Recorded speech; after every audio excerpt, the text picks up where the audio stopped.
जो 80-90% अपनी तवानाई की ज़रूरत इंपोर्ट के ज़रिए मीट करता है।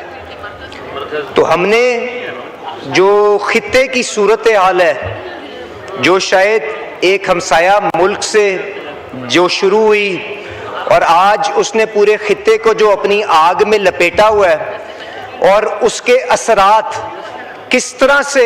वाइडर वर्ल्ड के ऊपर आ रहे हैं जी, मैं कोशिश करूंगा उसके ऊपर चंद हकायक आपके सामने रख दूं, और उसके बाद पाकिस्तान और जो आज हुकूमत यहाँ पे मौजूद है, क्या उसने जिम्मेदारी के साथ जो अपनी रियासती जिम्मेदारियां थी वो अदा की नहीं की, इसका फैसला तारीख के ऊपर छोड़ दूं। क्योंकि शायद ये उसी किस्म का मौका था कि अगर हुकूमत सिर्फ और सिर्फ मकबूल इक़दामात के पीछे भागती तो पाकिस्तान को उसी नहज के ऊपर ले जाती जो 2022 के अंदर हमने पाकिस्तान का हाल देखा था। स्पीकर साहब, जो 28 फरवरी को बमबारी ईरान के अंदर हुई, उसकी वजह से जो हुर्मुज़ के अंदर जो सारी की सारी जो आपकी पेट्रोलियम की चेन थी वो किस तरह से डिस्टर्ब हुई, उसके ऊपर मैं सिर्फ इतनी गुजारिश करूंगा कि तकरीबन दुनिया की, अगर आप तवानाई के मेजर उसके ऊपर उसको देखें तो तकरीबन 20-25% दुनिया की supply chain straight of Hormuz के जरिए गुजरती थी, और उससे यकीनन खाम तेल, पेट्रोल, डीजल, और इसके अलावा एलपीजी, एलएनजी, फर्टिलाइजर और बहुत सी केमिकल अशिया यहां से गुजरती थी, जिसकी रुकावट की वजह से आज सारी दुनिया के अंदर उनकी कीमतों में बढ़ावा कई कई गुना आज आपके सामने आ चुका है। तो आपके पास बहैसियत कौम ये फैसला करना था कि क्या आपने उनकी अवेलेबिलिटी, उन अशिया की जो अवेलेबिलिटी उसको इंश्योर करना है, या एक ऐसी कीमत जिसके ऊपर शायद आप वो अशिया या वो प्रोडक्ट आप मुहैया ही ना कर सकें, तो उसका नुकसान और वो खतरा अपने ऊपर मोल लेना है। तो ये सारी चीजें देखते हुए, और क्योंकि ये एक एक्सीडेंट या एक हादसाती तौर पे इसका किसी ने कोई इसकी तैयारी नहीं थी, ये 28 फरवरी के इतवार के दिन जब हमला हुआ उसके बाद ये मामला आगे चला, तो हुकूमत ने जब तक वसाइल इकट्ठे नहीं किए तो फैसला ये किया कि कीमतों का जो बढ़ावा बैनुल अक़वामी मंडी में आ रहा है, मैं उसके ऊपर हकायक आपके सामने रख दूंगा, आप खुद तय कर लीजिएगा कि क्या सही रास्ता था कि गलत रास्ता तयन किया गया। तो आपने उसको ट्रांसमिट करने दिया, उसको आगे अवाम के ऊपर मजबूरन पास होने दिया, और इसके साथ साथ वो वसाइल को फ़ायद शारी के जरिए पेटी कस के अपने अखराजात की दोबारा रीप्रायोरिटाइजेशन करके, जिसमें तरक्याती अखराजात को भी आपने शिफ्ट किया, आपकी जो अपनी मुनाफा बख्श यहाँ पे स्टेट ओन्ड एंटरप्राइजेज हैं उनसे वसाइल इकट्ठे किए, और इन सारे इकदामात लेके वफाकी हुकूमत ने 100 अरब का एक वॉर चेस्ट इकट्ठा करके ये फैसला किया कि उसके बाद हम जो कोई भी बढ़ावा अगर कीमतों के अंदर आता है तो वफाकी हुकूमत अपने वसाइल के साथ उसको एब्जॉर्ब करने की कोशिश करेगी, जिसके ऊपर बिला तफरीक 2-3 हफ्ते आगे निज़ाम को चलाया गया, और हर हफ्ते वफाकी हुकूमत शहबाज शरीफ साहब की सरबराही के अंदर 50-50, 60-60 अरब हफ्ते का वफाकी हुकूमत ने बर्दाश्त करके लोगों को ये जो कीमतों का बढ़ावा था उन्होंने पास होने ना दिया, और हुकूमत ने खुद बर्दाश्त किया। सर, ये सब कुछ जब हो रहा था उस वक्त वजीर खजाना साहब की मदद के साथ, क्योंकि हम एक IMF प्रोग्राम के अंदर हैं, बिहाइंड द सीन्स ये भी गुफ्तगू शुरू हो चुकी हुई थी कि ये इतना बड़ा एक एक्सोजेनस शॉक है, इतना बड़ा एक एक्सोजेनस शॉक है कि जो शायद पाकिस्तान की तारीख के अंदर हमने नहीं देखा हुआ। जो क्रूड तेल जो हम अपने मोबाइल की स्क्रीन पे निकाल के उसकी कीमत देख सकते हैं, जो दुबई की मंडियों के अंदर, ओमान की मंडियों के अंदर तकरीबन $70 पर बैरल था, वो बढ़ के तारीख की बुलंद तरीन सतह $170 पर बैरल के ऊपर भी गया। तो आपने बिहाइंड द सीन ये भी अपने डेवलपमेंट पार्टनर्स के साथ मामला तय करना था कि इस एक्सोजेनस शॉक को, जिसका हुजम इतना बड़ा है कि बहुत से ममालिक जिसके अंदर आप उनके अंदर तबाही देखते हैं, जहां पे कितारें लगी हुई हैं, लड़ाइयां हो रही हैं पेट्रोल पंप के ऊपर, रैशनिंग हो रही है, इस सारी चीज से बचाते हुए आपने पाकिस्तान को, इस फ्रेमवर्क को बचाते हुए जो बेपनाह मुश्किल के साथ आपने 2-3 साल के अंदर इस्तेहकाम हासिल किया है, उसको किस तरह से इंसुलेट करते हुए आपने इस निजाम को आगे लेके चलना है, तो उनके साथ भी गुफ्तगू शुरू कर दी गई थी। तो स्पीकर साहब, खाम तेल के अंदर जो इंक्रीज आई मैंने आपकी तरफ बता दिया, पर उससे ज्यादा बड़ी तकलीफ जो ऑनरेबल MNA साहब शाहिद साहब ने जिसकी तरफ इशारा किया, डीजल, उसकी कीमत के अंदर और उसकी अवेलेबिलिटी में जो चैलेंजेस सामने आए, उसकी मैं सिर्फ इस चीज से उसके ऊपर रोशनी डालता हूं कि पहले ही मार्च को जब डीजल की कीमत तय की गई तो उस वक्त प्लैट्स का रेट $88 पर बैरल था। पिछले हफ्ते जब हफ्ता इख्तिताम हुआ तो प्लैट्स डीजल की कीमत $280-290 पर बैरल छू चुकी हुई थी। ना सिर्फ ये प्लैट्स की इंक्रीज कई गुना थी, पर पाकिस्तान पिछले 50 साल से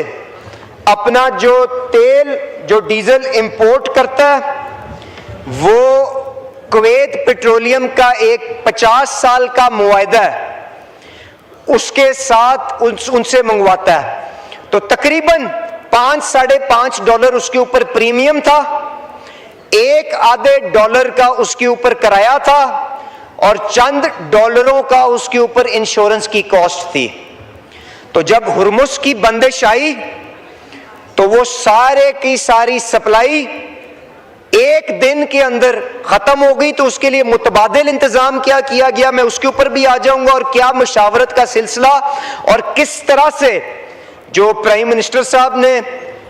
जो गल्फ, जो हमारे ये खलीजी ममालिक हैं उनके साथ गुफ्तगू की, chief of defence forces Asim Munir साहब ने क्या किरदार अदा किया, डिप्टी प्राइम मिनिस्टर इसहाक डार साहब ने क्या किरदार अदा किया, मैं उसके ऊपर भी आ जाऊंगा सर। पर जब कुवैत का सारा चैनल बंद हुआ तो ये डीजल की कीमत का बढ़ावा अपनी जगह पर, जो आपको दूसरी मंडियों की तरफ रुख करना पड़ा, वो $5 का प्रीमियम बढ़ के $60-70 के ऊपर आपको जाके वो डीजल खरीदना पड़ा। तो ना सिर्फ $300 पर बैरल के ऊपर तेल, पर उसके ऊपर उसका प्रीमियम तकरीबन $50-60-70 के ऊपर पहुंच चुका था, क्योंकि इतनी ज्यादा किल्लत उसकी आपको बैनुल अक़वामी मंडी में थी। जो इंश्योरेंस जो चंद लाख डॉलर में होती थी, वो जंग की वजह से $15 मिलियन के ऊपर जा चुकी थी। जो किराया चंद लाख डॉलर के अंदर एक जहाज का होता था, वो $2 मिलियन के ऊपर जहाज आपको इंतजाम करना पड़ा। इसके अलावा LNG की जो सारी सप्लाई थी, वो भी आप जानते हैं कि कतर के साथ पाकिस्तान का 10 साल पुराना एक मुआहदा है, जिसके तहत सारी की सारी LNG आपकी कतर से आती है। तो उसका जब हुर्मुस के अंदर जब ये प्रॉब्लम आई, कतर ने फोर्स मेजोर डिक्लेयर किया, तो वो सप्लाई सारी चंद दिनों के अंदर आपकी हवा में उड़ गई और आपके पास उसका मुतबादिल कोई इंतजाम मौजूद नहीं था। तो इसके अंदर जो फिर इकदामात गैस को लाने के लिए और आवाम को इस तकलीफ से इंसुलेट करने के लिए जो मशावरत का सिलसिला शुरू हुआ, जिसके अंदर वजीर खजाना साहब, मैं एक एक सूबे के वजीर आला के पास हाजिर हुए, उनको इन सारी इश्यूज के ऊपर पूरी आगाही दी। उनके मशवरे के साथ फिर प्रेसिडेंट आसिफ अली जरदारी साहब को गुजारिश की गई कि पूरी रियासत के इदारों को आपने अपने पास इकट्ठा करें, ये सारे हकायक उनके सामने पेश करें और मशावरत के साथ फिर ये तय करें कि कौन सा रास्ता पाकिस्तान को आगे तय करना है और किस तरह से इस निज़ाम को आगे लेके जाना है। क्या हमने वो रास्ता इख्तियार करना है जिसके अंदर आज कितारें और आज लड़ाइयां हम पेट्रोल पंपों पे देख रहे हैं, या हम वो रास्ता इख्तियार करें कि जिसके अंदर लोग अपने फैसले खुद करें और जो unproductive use of this extremely scarce molecule है वो अपने घरों के अंदर उनको इजाजत दी जाए कि वो खुद फैसला करें और हम सिर्फ और सिर्फ अपनी जिम्मेदारी इस हद तक महदूद करें कि कमजोर तरीन लोग, जिनकी तरफ ऑपोजिशन के साथियों ने भी निशानदही की, उनको किस तरह से तहफ़्फ़ुज़ दिया जा सकता है, चाहे वो मोटरसाइकिल वाले हों, चाहे वो जो पब्लिक ट्रांसपोर्ट में इस्तेमाल करते हों, चाहे वो किसान जिन्होंने आगे हल चलाना है, ट्यूबवेल चलाने हैं, ट्रैक्टर चलाना है, या वो लोग जो मार्केटों के अंदर अपना बाइज्जत रोजगार कमाने की कोशिश करेंगे। तो एक भरपूर मशावरत की बैठक प्रेसिडेंट हाउस के अंदर, जिसके अंदर सारे वज़राए आला, प्राइम मिनिस्टर आजाद जम्मू कश्मीर और कायम मकाम वजीर आला गिलगित बल्तिस्तान वहां पे मौजूद थे। वहां पे बैठक का इंतजाम किया गया, जहां पे फील्ड मार्शल आसिम मुनीर साहब भी मौजूद थे, अस्करी क़ियादत भी मौजूद थी, और ये तय किया गया कि आपस में जिम्मेदारियां बांटें कि हुकूमत ने तो वफाकी हुकूमत ने अपने इखराजात को दोबारा तरतीब दे के तकरीबन 120, 130, 140 अरब रुपए का इंतजाम करके चंद हफ्तों के अंदर अवाम को इस ऑयल शॉक से तहफ़्फ़ुज़ देने की भरपूर कोशिश की है। तो उसके बाद फिर एक दफा वजीर खजाना साहब, मैं, सरदार अवैस लगारी साहब, हम जुनेद अनवार साहब, IT मिनिस्टर शजा फातिमा साहिबा, इन सारों को एक एक सूबाई दारुल खिलाफे में भेजा गया। उनके साथ उनकी तरजीहात को तय किया गया। जब सबको एक पेज के ऊपर लाके इसका हुजम और इसकी नौयत जो क्राइसिस की हमारे सामने खड़ी है देखते हुए जब सबको ऑन बोर्ड कर लिया गया, तो वजीर आजम साहब से दरख्वास्त की गई कि आप सारी कौमी क़ियादत को इकट्ठा करके वहां पे अवाम के सामने इन फैसलों को हतमी शक्ल दे के उसके बाद इस नेशनल जो prime minister's subsidy, targeted subsidy program के साथ आप इस प्राइस ट्रांसमिशन के फैसले को आगे लेके चलें। क्योंकि इसका जो हुजम जो था वो मैंने आपसे उसकी तरफ आपको इशारा किया कि तकरीबन 50-60 अरब हफ्ते का पहुंच चुका था, और इसका ज्यादा फायदा साहिब हैसियत लोग उठा रहे थे, क्योंकि ब्लैंकेट सब्सिडी में जो जितना तेल खरीदेगा उसको उतना ज्यादा रियासत के जो ये वसाइल हैं उसके ऊपर उसका ज्यादा उसकी डिमांड थी। तो ये फैसला किया गया कि ये कतन मुनासिब नहीं है कि जब आप एक IMF प्रोग्राम के अंदर आप अपनी मईशत को इस्तेहकाम देना चाहते हैं, उसको एक जामे और पायदार तरक्की के सफर पर डालना चाहते हैं, तो आप इस हुजम को सुकेड़ के आप सिर्फ कमजोर लोगों को प्रोटेक्ट करने की कोशिश करें, और इस हुजम को जो शायद महीने क्या 200, 300 अरब पहुंच चुका था। सूबों के साथ मिलके इसको उसके 10वें हिस्से पे लाके वो मोटरसाइकिल वाला, वो तंदूर वाला, वो दुकान वाला, जिसको जिस किस्म के मर्जी हालात हो हुकूमत को तहफ़्फ़ुज़ देना चाहिए, उसकी तरफ अपने सारे जो वसाइल हैं उनका रुख करें। तो ये सारे का सारा प्रोग्राम वज़ीर आज़म हाउस के अंदर बैठ के जब तरतीब दिया गया, इसके अंदर मैं शुक्रगुजार हूँ प्रेसिडेंट आसिफ अली जरदारी साहब का, जिन्होंने इस सारे प्रोसेस की खुद निगरानी की, वज़ीर आज़म साहब का, जिन्होंने जिस तरह फाइनेंस मिनिस्टर से ने बताया पहले दिन से हमारी रहनुमाई की, हमें गाइड किया कि इसको किस तरह से आगे लेके चलना है। सारे वज़राए आला, ख़ास तौर पे मरियम नवाज शरीफ साहिबा का, मुराद अली शाह साहब का, सुहेल आफरीदी साहब का, सरफराज बुख्ती साहब का, और जो कायम मकाम वज़ीर आला गिलगित बल्तिस्तान जज साहब का, प्राइम मिनिस्टर आज़ाद जम्मू कश्मीर, उनकी मशावरत के साथ, और बिलावल भुट्टो जरदारी साहब का, जिन्होंने भी बेपनाह बैठकों के अंदर हमें उसके ऊपर रहनुमाई भी दी, पॉलिसी एडजस्टमेंट या जो भी मशवरे थे वो भी दिए, जिसके मुताबिक एक फाइनल प्रोग्राम को तरतीब दिया गया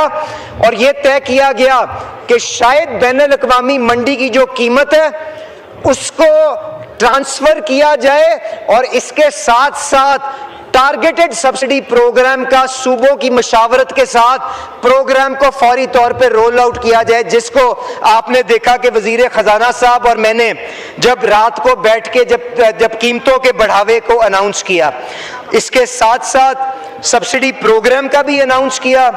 उसके क्या खदोखाल हैं वो फाइनेंस मिनिस्टर साहब भी बताएंगे, उसका तरीक़ेकार कि बाइज्जत अंदाज के अंदर, किसी लड़ाई झगड़े के बगैर, किसी पेट्रोल पंप पे कितारें लगे बगैर, किस तरह से आईटी मिनिस्ट्री ने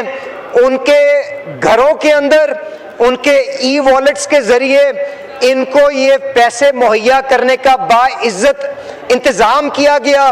सारा रिकॉर्ड गाड़ियों का, मोटरसाइकिलों का सूबाई एक्साइज डिपार्टमेंटों के जरिए लिया गया, इकट्ठा किया गया, और आज लाखों की तादाद के अंदर वो पैसे ट्रांसफर भी हो चुके हैं, और डिप्टी प्राइम मिनिस्टर साहब की सरबराही के अंदर रोज लाखों की तादाद के अंदर वो ट्रांजैक्शनें हो रही हैं। तो स्पीकर साहब, तो ये बैकग्राउंड थी, और इसके पीछे क्योंकि मैं इतनी सिर्फ गुजारिश करूंगा, 90% हमारा तेल स्ट्रेट ऑफ हॉर्मुज़ के जरिए आता था। तो as petroleum minister government of Pakistan, I would also like to thank and on behalf of the entire government Saudi हुकूमत, जिसने आउट ऑफ द वे जाके हमें अपने यानबू पोर्ट के जरिए उन्होंने बिला किसी डिसरप्शन के पाकिस्तान को तेल मुहैया किया, और आज भी हमारे पास खाम तेल के जहाज रेगुलर बिना के ऊपर यानबू पोर्ट से आ रहे हैं। इसके साथ साथ यूएई गवर्नमेंट ने जो स्ट्रेट ऑफ हॉर्मुज़ से बाहर फुजेरा का पोर्ट है, वहां से तेल का इंतजाम पाकिस्तान के लिए किया, मैं उनका भी शुक्रगुजार हूं। इसके अलावा सल्तनत ऑफ ओमान, उनकी ऑयल ट्रेडिंग कंपनी के जरिए आज भी तेल के जहाज हमारे पास पाकिस्तान के अंदर ये जो कहत के माहौल के अंदर आज भी तेल हमारे पास लेके आ रहे हैं, और हमारे पास कम से कम तकलीफ सिर्फ कीमत की हद तक है, जिसको आपने मरम पट्टी करने की कोशिश की है, कम से कम अवेलेबिलिटी की तकलीफ नहीं आने दी। इसके साथ साथ हमारी मकामी जो ऑयल और गैस की कंपनी है, जिस तरह से आपकी गैस की सप्लाई सस्पेंड हुई, उसके बाद 300-400 MMCFD की मकामी गैस इन कंपनियों के जरिए मिलके फौरी तौर पे हमने बढ़ा के अपनी पाइपलाइन के अंदर इंजेक्ट की, जिसकी वजह से आज भी लोगों को, आवाम को अपने चूल्हे के अंदर खाने के वक्त के ऊपर गैस आज भी फराहम की जा रही है, हालांकि कतर से आज भी कोई हमारे पास गैस का मॉलिक्यूल नहीं आ रहा। इसके साथ साथ सर, गैस की सस्पेंशन के बावजूद आज जो एक क्राइसिस दुनिया के अंदर तेल के क्राइसिस से भी बड़ा जिसकी रुख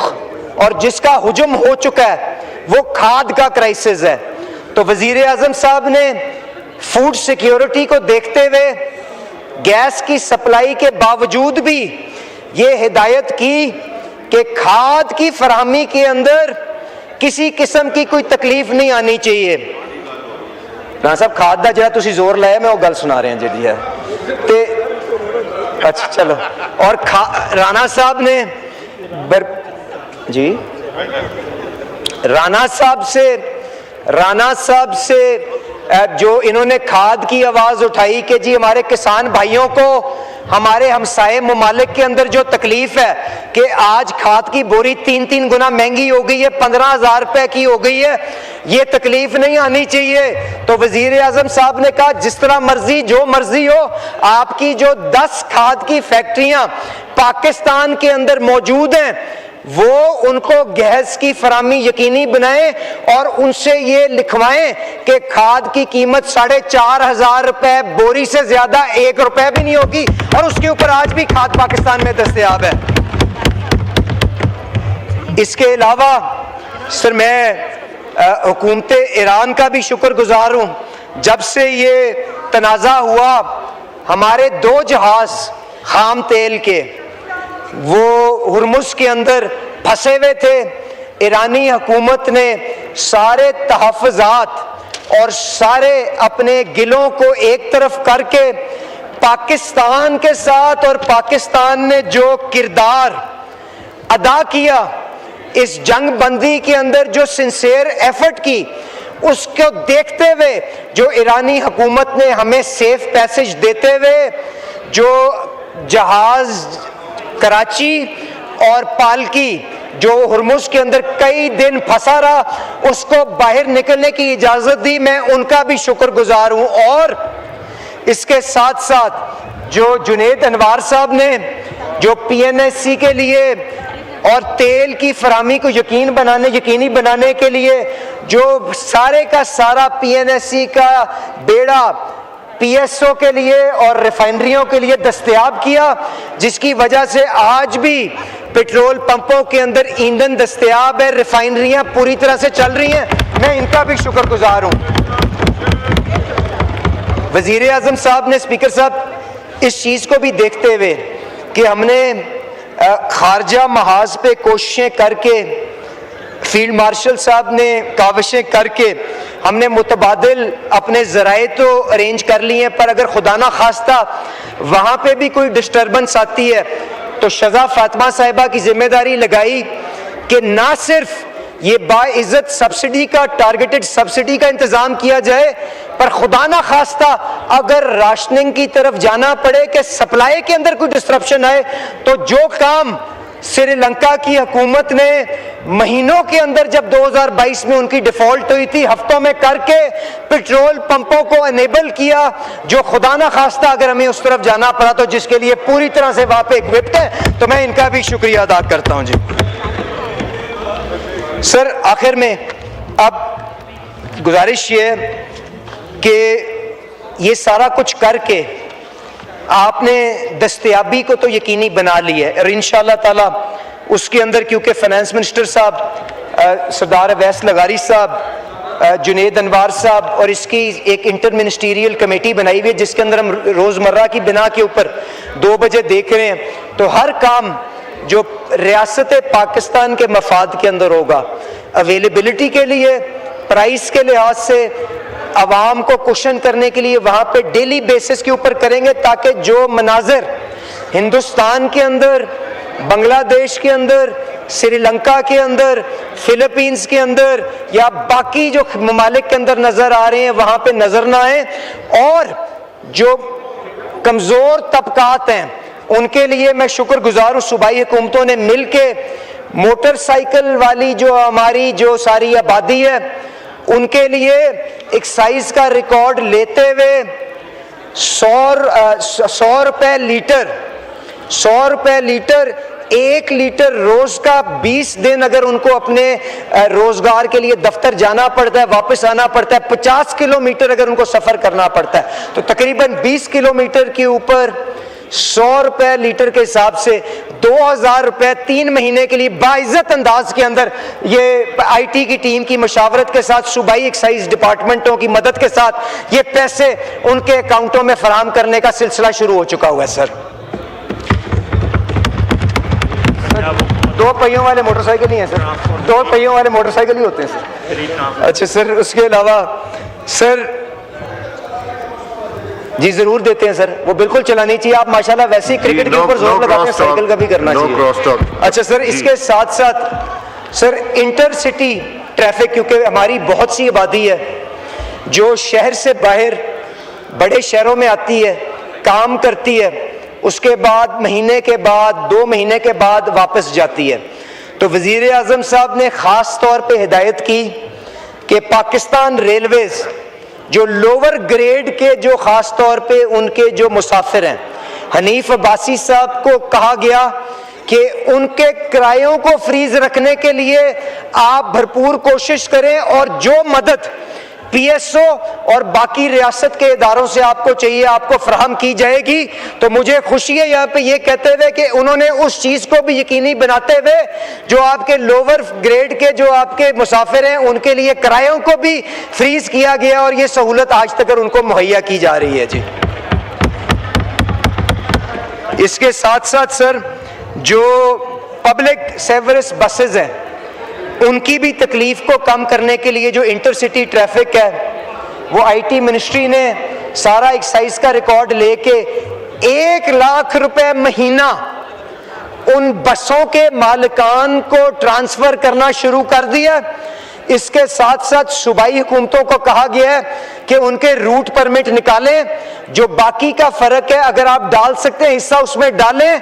और ये जिम्मेदारी लें कि जो किराए का बढ़ावा है उसको कम से कम सतह के ऊपर रखा जा सके ताकि जो लोग बाइज्जत रोजगार के लिए शहरों में आते हैं उनके लिए हम आसानी का बाइस बन सकें और इससे तहफ़्फ़ुज़ दे सकें।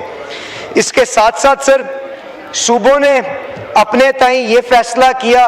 कि जो इंटरसिटी मूवमेंट होती है, इंटरसिटी मूवमेंट के अंदर कुछ सूबों ने फैसला किया कि वो फ्री करेंगी, जिसमें इस्लामाबाद ने भी ये फैसला किया कि मेट्रो सर्विस की सारी फीस जो है वो हुकूमत पाकिस्तान खुद अब्जॉर्ब करेगी और लोगों को सहूलत देगी। कुछ हुकूमतों ने किरायों को फ्रीज करने का फैसला किया। इसके मुताबिक एक और तबके को, खास तौर पे स्टूडेंट्स और जो शहर के दरमियान कम्यूट करते हैं और उनके पास वसाइल नहीं है, उनको तहफ़्फ़ुज़ देने की कोशिश की। सर इसके साथ साथ जो एक बहुत बड़ा तबका, और क्योंकि डीजल के अंदर कई गुना ज्यादा इजाफा आ रहा था और जो हुकूमत पेट्रोलियम लेवी को सिफर करके उसमें तहफ़्फ़ुज़ दे सकती थी वो दे चुकी हुई थी। वज़ीर आज़म साहब ने उससे आगे बढ़ते हुए सूबों की मशावरत के साथ, क्योंकि आपको ये तय कर रहा था कि क्या ट्रैक्टरों को पेट्रोल पंप के ऊपर आपने सस्ता डीजल फराहम करना है, हार्वेस्टरों को, थ्रेशरों के लिए आपने डीजल क्या जेरी कैन के अंदर फर्क कीमत के ऊपर सस्ता फराहम करना है, आपने क्या ट्यूबवेलों के लिए डीजल सस्ता दूसरी 2 कीमतों के ऊपर तय करना है। तो सारे वज़राए आला के साथ ये तय किया गया कि जो लाखों लोगों का, करोड़ों लोगों किसानों का रिकॉर्ड पंजाब के अंदर किसान कार्ड के जरिए, सिंध के अंदर हारी कार्ड के जरिए और केपी हुकूमत के अंदर जो वर्ल्ड बैंक के प्रोजेक्ट के जरिए उनका लैंड रिकॉर्ड जो डिजिटाइज किया गया है, और उसी तरह बलूचिस्तान की हुकूमत में जो डिजिटाइज किया हुआ है, उनकी मलकियत को देखते हुए 25 एकड़ की हद तक जो किसान है उसको इस बोझ को हल्का करने के लिए, मदद देने के लिए 1500 रुपए एकड़ का सब्सिडी फौरी तौर पे ऑपरेशनलाइज कर दी गई है और जिसके ऊपर उसको पैसा ट्रांसफर करने दे दिया गया जी। और सर ये आज़ाद जम्मू कश्मीर, गिलगित बल्तिस्तान, इस्लामाबाद के जो रिहायशी हैं उन सारों की जिम्मेदारी वफाकी हुकूमत ने ली है और इंशाल्लाह ताला मिलके सर, यकीनन ये जितना बड़ा एक क्राइसिस हमारे सामने खड़ा हुआ है, उसको अगर स्टीयर करना था बगैर रियासत को नुकसान पहुंचाए, और जिस तरह से 2002 में पाकिस्तान को दिवालियापन के नहज पे लेके गया था, ऐसी सूरत हाल के अंदर कि जब यूएई की हुकूमत अपने डीजल की कीमत 80 रुपए बढ़ा रही हो, जिनके पास मकामी तौर पे डीजल मुहैया है, अवेलेबल है, उसके अंदर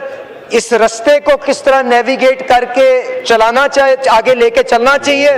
तो सारे वज़राए आला की मशावरत के साथ नेशनल लीडरशिप ने, सियासी लीडरशिप ने, अस्करी क़यादत ने यह फैसला किया।